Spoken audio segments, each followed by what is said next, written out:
Hi, Testing Gil here. When you're testing something, you check if it works.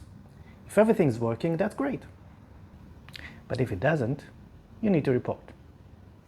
Call the police! Now, when we hear report, we hear bug, so we call the bug police. But that's not always the case. Consider a REST API. I put something in, expect a result, and get a 503 server error. Oh no, something happened on the other end. That could be my whole report. An API failed. But what if I could do more? Let's imagine I had logs, and I could read them.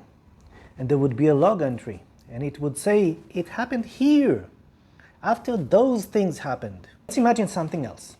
I test this API, that in turn calls another API. And I run it once with the second API as real, and the second time as mocked.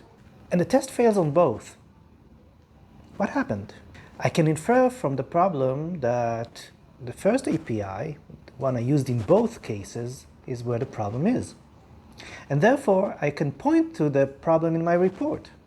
I can point to the code with a suspected problem. By knowing what I run and adding logs, I can report better.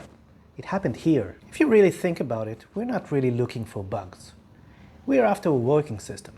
And to get there, we need to leave a trail of breadcrumbs on the developer side and pick it up on the tester side. You see, reportability, or whatever the name is a team effort.